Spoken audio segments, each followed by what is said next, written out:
Make sure it's recording. All right, 3, 2, 1. It's your man DJ Seiko Varner back with another episode of the Fly Guy Podcast, and I have a former student who's now become the teacher. Introduce yourself, Klu. Introduce yourself, Klu. Hey, everybody. I'm Lakeisha Atkinson. Most people call me Klu. Actually, I prefer Klu because everybody know me as Klu. So I'm going to just continue to utilize that because no matter how many times I say Lakeisha, everybody's like, what's up, Klu? Even in the political spectrum. So. Klu. All right. So how'd you get Klu? It's a long story. My godmom, named me Klu-Klu, and I do not know where she got that from. She said it was from a branch off from the cartoon Little Lulu, and so she added a K and started calling me Klu-Klu. And then when I got in middle school, DJ Klu was hot, so Klu. All right, that's a storm. Yeah, so I think I had my name before DJ Klu, but yeah, that's why I just rolled with it. Okay. Good stuff. All right, so you're on the City of Portsmouth Public Schools school board. Yep. What was that? I'm just blown away. That's big stuff. What's it like being on the school board? Being on a school board I can say it's fun because me personally being a product of Portsmouth Public Schools. Okay. It's just that now I'm able to give back to Portsmouth by having a seat at the table and being on the school board. So the role itself doesn't feel like work to me because at one point I was that student. I was looking up to these school board members, and I'm already in the community working with kids. So this is just like an additional incentive to me. Each time I go into a board meeting, it's like, what's next? This is gonna be fun. And people think I'm crazy, but my favorite part of school board meetings is the public comment. When they come in, like, this is going on in school, come in all fussing at us. I just live for, the energy and the vibe of the people and of our citizens. So, we work for them. So I want to make sure everything is all set.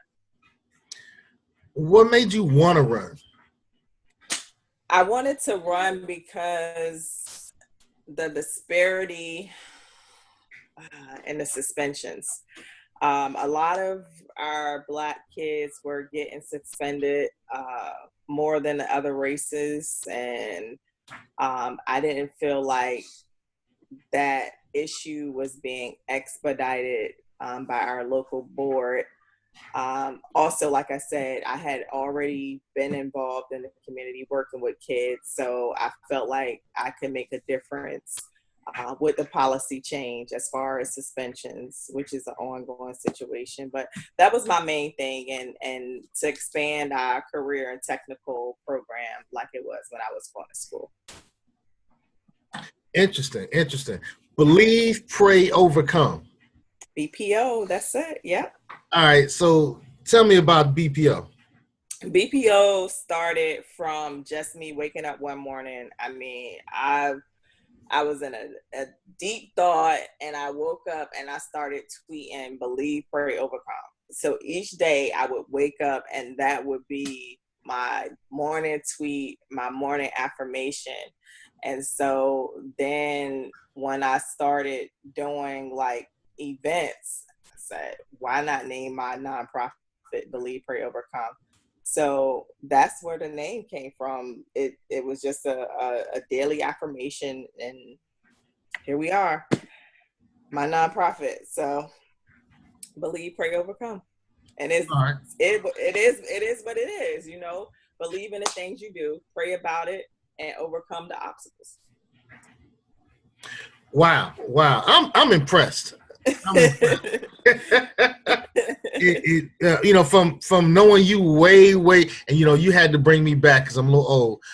But knowing you back in the day, right, as a preteen, pretty much. Right out middle school. Middle school, and I'm just blown away. So as you know, I'm running for school board in Virginia Beach, Virginia, and this is my first time. And how do you feel about that? I'm excited. I don't mean to cut you off, but Virginia Beach needs a voice on the school board, a strong voice like yourself. And like even with the most recent class rank change, it's just like why? How do you feel about that? The class rank change. Are you both ways? You know what? I have to admit, I've been thinking about the class rank change, and my platform is really constant elevation and continuous improvement. So I'm looking at every situation, and I'm going to look at it, with data-driven forecasting and, focus groups to really understand how every decision is going to impact not just the current students, but the future students. Right. So I haven't seen the data to suggest that removing class rank is really going to make large improvement for the largest number of our students. Right. And I wasn't in those meetings. So I can't say that I have all the details to make a informed decision. I do see the merit in it, though. But it's going against tradition. And people are really wrapped up and tight with tradition. And, they want a salutatorian and a valedictorian. And they want to know they were 25th in their class. And I wonder if there were some other options. I came up with the idea of what if we had not just a valedictorian, but a valedictoriae, which could have been up to 25 students who were the top 25. Right. All right.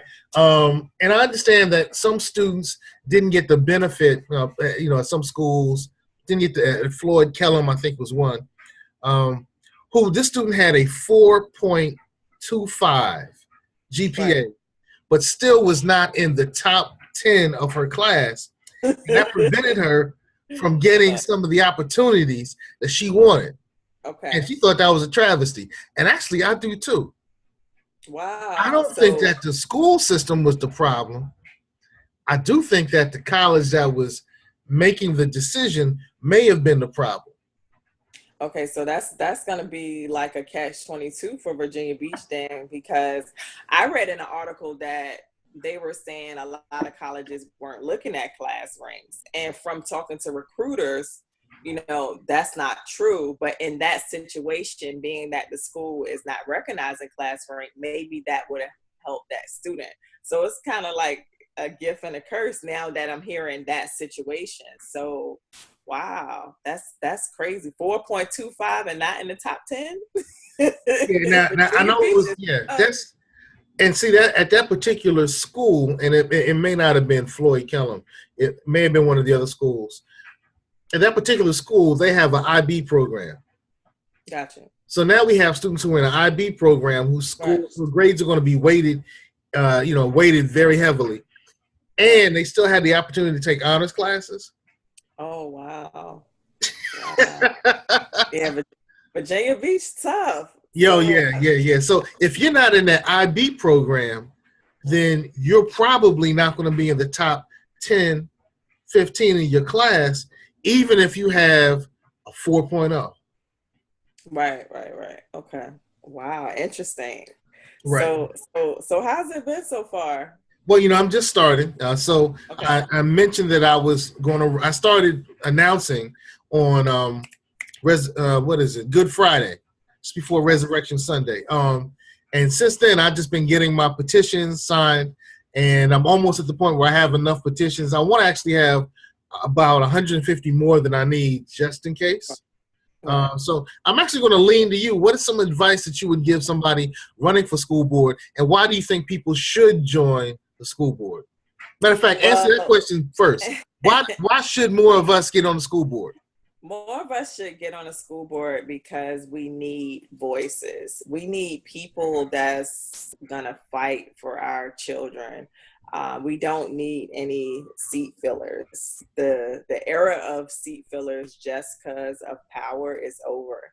And I think a lot of people have ran for certain seats just for that power, just to say, hey, school board, city council, this, but we can't allow, and you can tell from a person running, whether they're genuine or not. So I think it's like I said, death to power seats and open up for more real people, real voices, the real people, real seats.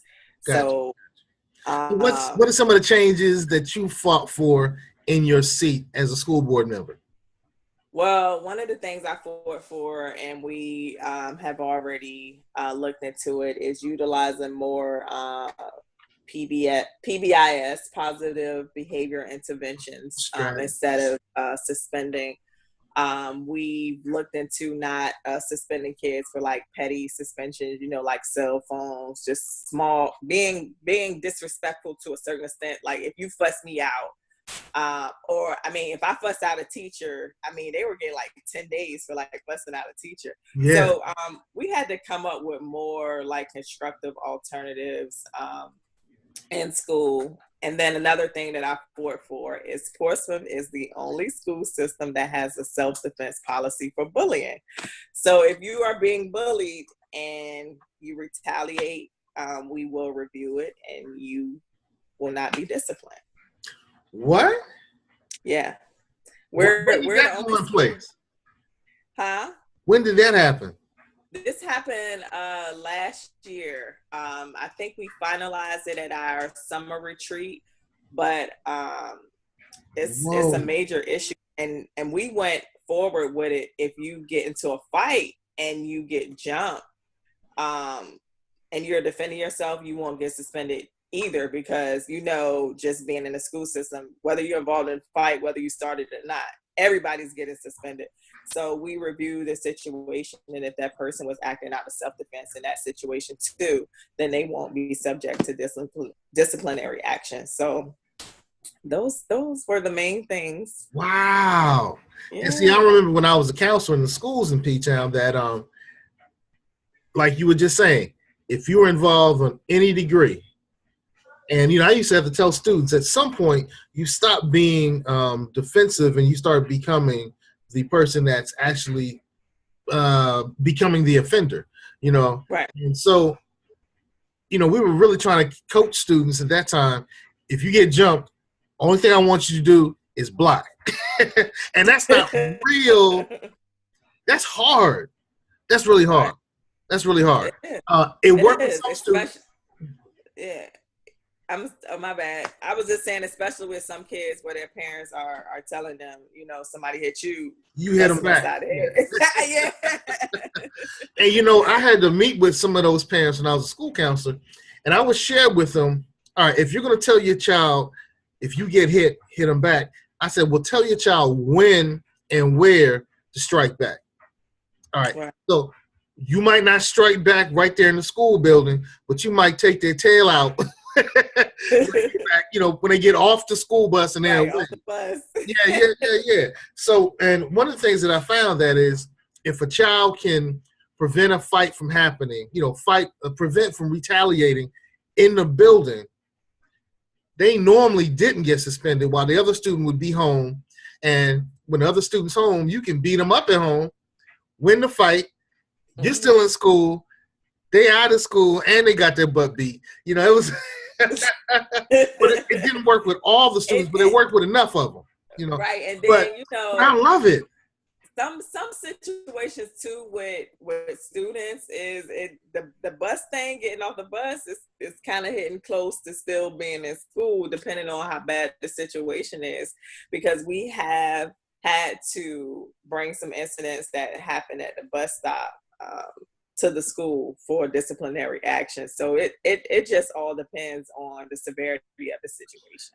Yeah, it does. It does. And I would also say, don't do it at the bus stop, away from the bus stop. But I'm glad to hear that Portsmouth made that big move. When I was a counselor there, Dr. Carol Bailey and I had a lot of discussions. He was the principal there at Hunt Map Middle School. That was where I left after I left Craddock. Yeah. Hunt Map and Craddock. I know some people listening, but like Hunt Map. Hunt Map, yeah. And we were really looking at some data that was showing that the suspension were not working, and that students who were getting jumped and being suspended we really actually led them to getting in situations where they were bullied even more by suspending them. So now you're telling the bully and the person being bullied to go home. Yep. 4 days. Yep. So that bully was finding that person and saying, now I'm out of school for 4 days. I'm going to bully you even more. Right. I can fight you again. Now exactly. Yeah, and I got my whole family and all of us crazy. You know? Yeah. But yeah, the suspension issue, and I'm gonna go ahead and claim this for you. When you get on school board, you're gonna see that it just fluctuates. It's up and down. But anybody that's running for school board or any like political seat, I always say you have to have tough skin. Know your reason for, understand that you're going to have to sometimes sacrifice your reputation, sacrifice your family, sacrifice your time, and even sacrifice yourself. Because, you know, if you're running with the passion or with the promise that you say you are, you know, your heart is in it. So be true to what you're running for and be true to your platform. Even though you're sitting on a board, you know, and you're one vote, you still have to unite with your other board members. You still have to try to convince them on why this is right. So understand that even though you're one voice, you can convince the others, but you know, you still have to build that relationship with your other board members. Well, how important is having a relationship with the other board members? It's important because if you want to get anything done, you know, depending on your board, I know with our board, we're 7 members. So in order for something to pass, you know, we got to get 4 to 5 votes depending on the situation. So if you just that lone vote trying to make things happen, you can't. So you have to sit down and have conversations with other board members and let them know, why is it important for this policy to be in place? Why is it important for this to change? Other than that, you know, everybody don't think the same. Everybody has different opinions. So, you know, that relationship is key to getting things done on a school board. All right. So what's I was gonna say, even with that class rank situation, the vote was like 7-3. So, you know. Yeah. What was the most challenging piece of, I'm not gonna call it legislation, the most challenging policy change that you had to address, and how were you able to sway the votes in your favor? I mean, the suspension thing is always challenging because suspensions brings up a safety issue depending on the situation. And when you're pro suspension, anti-suspension, some of the people who are pro-suspension will think that you're defending someone who's interrupting the environment in the school system. Like if somebody bring a gun, they're thinking you're saying, oh, they shouldn't be suspended. If somebody is assaulting a teacher, no, we're not talking about those situations. So, you know, I have to be clear on what specific suspensions policies that I wanted to change, because like I said, it's always that backlash of, oh, so you think a child can just bring a gun into a school and not be expelled or suspended? No, I'm not saying that. I'm talking about the minor offenses. So that was one of the hardest things. But, you know, with the help of the media, because the media did their whole thing on suspensions and all of the city school systems, we were able to have more conversations on it. So that was the hardest piece. So what was the easiest one? The easiest one was the bullying. I mean, that's all over the news. I mean, kids are committing suicide because they're being bullied in school. Is no advocacy for it in the school systems. I mean, these kids are just walking around just holding things in, and so we have now. Mm-hmm. Okay. There's the boxes all, and it's checks and balances with that number. If the student reported, we have the guidance counselors constantly on that. So we've improved our bullying policy, and as far as the reporting. So that was the easiest thing. I can keep going. All right. I feel like I'm talking too much. No, I'm just enamored. This is hot. I love the fact that you stood up, you did something, and I like seeing political action because I realize that we can do all the organizing we want to in the communities, Right. but to change some of the policies that impact the communities, we also need to have people like yourself Right. to stand up and put themselves on the firing line. I Right. mean, and to say, hey, I'm going to put myself on the firing line and I want to change some of these policies. What was some of the backlash you had when you started your campaign? Some of the backlash I had because I'm an activist in the community was I'm gonna be a troublemaker on a school board. I'm gonna, be selfish and what does the activist want to why does the activist want to be on school board? It was more so that I was gonna interrupt the current flow or aura of the board because I say what I want to say and I voice what I want to voice. So that was a lot of backlash that I got when I was on the campaign trail. Have you had to temper your conversation style and your presentation style since you become a board member, or are you pretty much the same it used to be? No, still the same. That's what I'm telling you. That's why they were scared. Be true to you. Be yourself. I mean, you're not gonna always win your battles, but people hear you. So and just somebody hearing you can promote change in the future. But no, don't change who you are. Be yourself. Gotcha. People will accept you for you. And I was endorsed by a PAC that everyone in Portsmouth considers to be one of the most racist organizations. And like, how they endorse you Miss Black Lives Matter, Black this, Black that. I said, because they know that I'm real and this is the real me. So they know what they're gonna get. So when you be true to yourself, people like that. What was the PAC? It was People for Portsmouth. Okay. Yeah, it's called People for Portsmouth. So I don't know if y'all have PACs in Virginia Beach. Yeah, we do. Okay, so that's another thing with running is a lot of PACs are gonna endorse you and ask you different questions and things like that. So that's the part that's crazy. It's because in some cities the PACs control the elections. Wow. Yeah, so control or influence the elections. they vet you to see if you're the right fit. So yeah. What district are you in? I'm in the Rose Hall district. But I'm running at large. I'm running for an at-large seat. Okay, so it's in Virginia Beach. That's everybody, right? Yeah, everybody. Okay, so that's good because I really don't like the district seats in the cities. Like Portsmouth, we all at large. The whole city vote for us.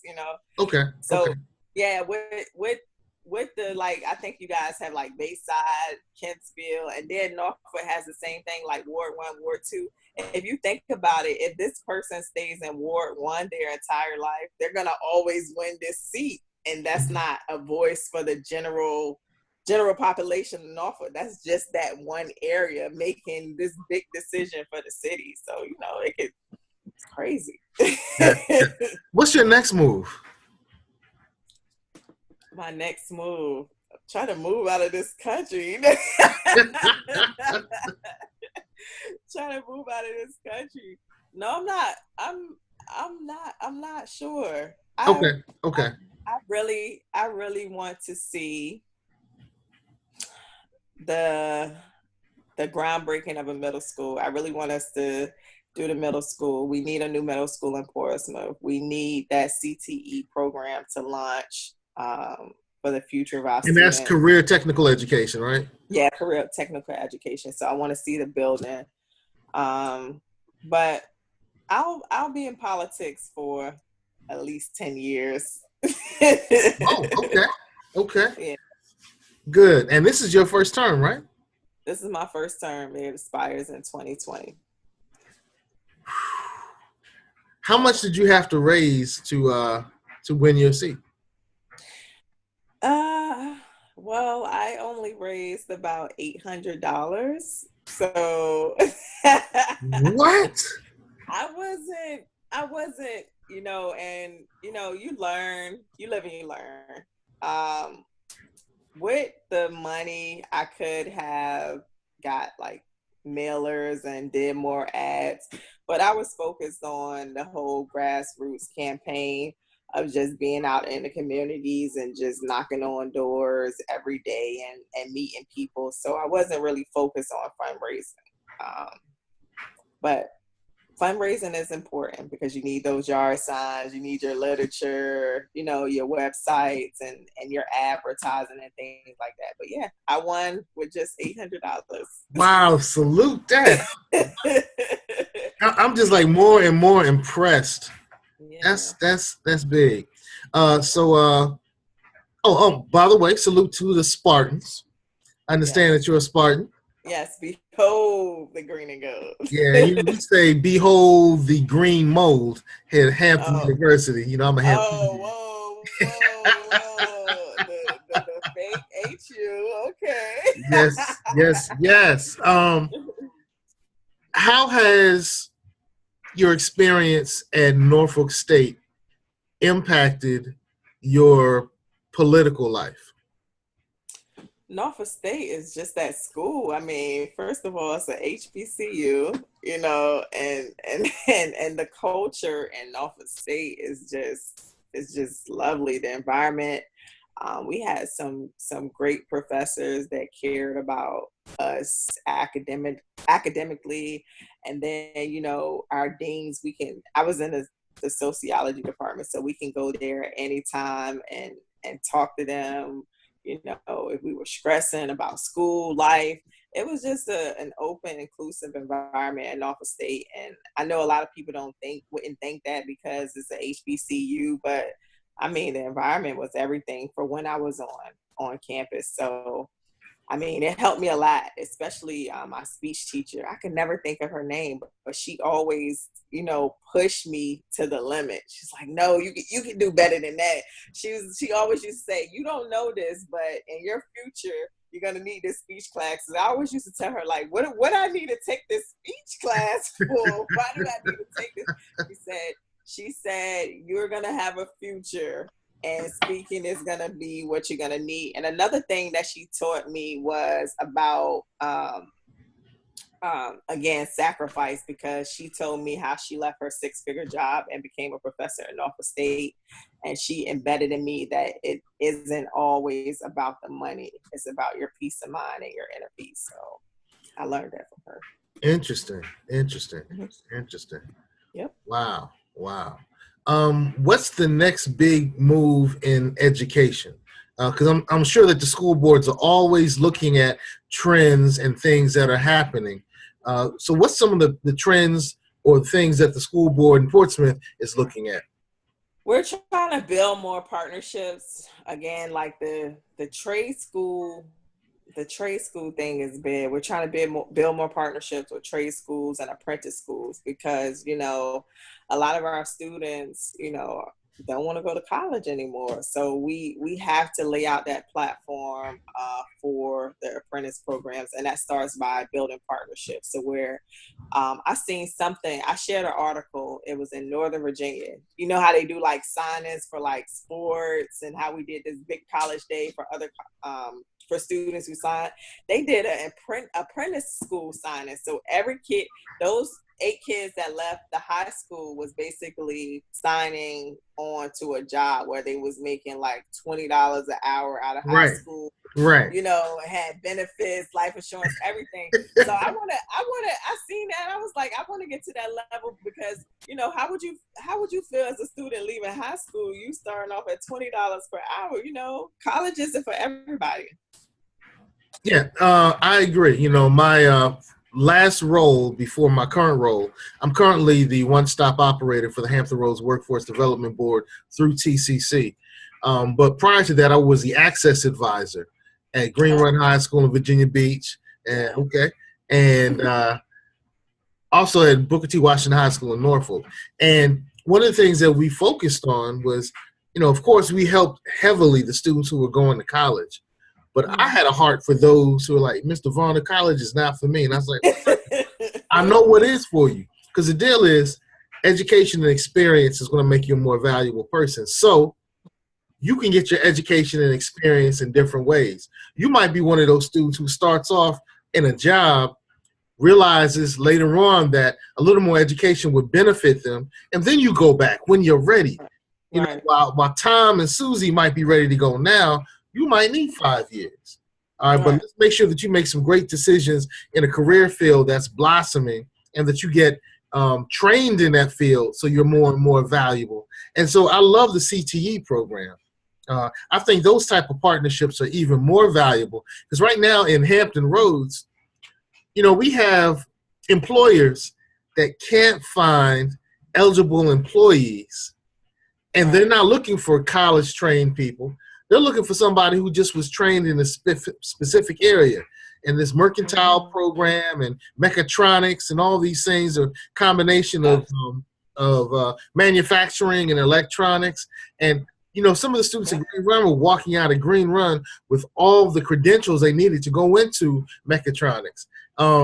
That's the way that we really need to go because we need to serve our community. We need to make sure that the employers who come here to Hampton Roads say, boom, Hampton Roads has the type of employees I need so I can grow my business, and those employees can grow and become more and more valuable as time progresses. And so, yeah, I really agree with the CTE thing. Yeah, and if you and you basically said it. We have so many shipyards here, so all we need from them is say, hey, what classes do you need our students to take so they can go right out of high school to the shipyard? And like you said, it's a shortage in skilled workers, and they are predicting it's going to be an even greater shortage within the next 5 years. So we need to get our students in there. How does the school board do its research? It's data driven as well. We have a person assigned to the school system that does a lot of research and things like that. So we have a research specialist that does all our data, keeps track of everything for us. Because like we do want to see, like, if we put in something in play, what's the results of it, you know? So we like to keep track of the things that we're doing. All right, good stuff. Good stuff. All right, well, I think I've learned a lot, and once again, I'm just thoroughly impressed. I'm so glad that you made your movements, that you made the choices that you made. I can't wait to see the rest of the 8 years of you in politics. How has this impacted your activism? It hasn't changed. It's actually activated my activism even more. Okay.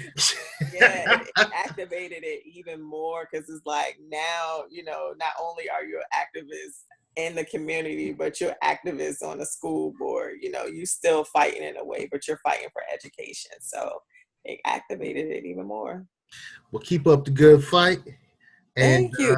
And you too. Like I said, you're like, I'm surprised you haven't ran before. You have so much experience.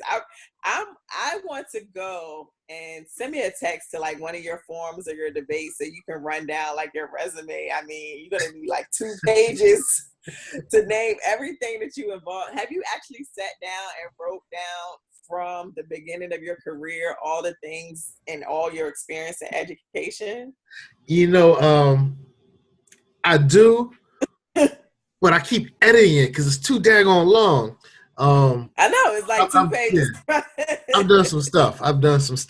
And it's kind of wild because I'm with my kids, and I said, you know, when I did this, they said, you did what? You did that too? You know, it's I've done some stuff, and now it's time to do some significant things. So now the teacher has become the student. I'm following your lead, and I'm really impressed. I'm really looking forward to this run.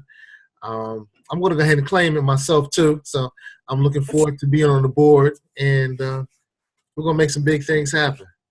Absolutely, absolutely. And keep me posted on the event because I would love to come to one of the forums again and one of the debates to support you and just to get the word out too to the Virginia Beach residents that I know. That's what's up. All right, well, Klu, Klu-Klu. That's a song. Stay fly. Stay fly.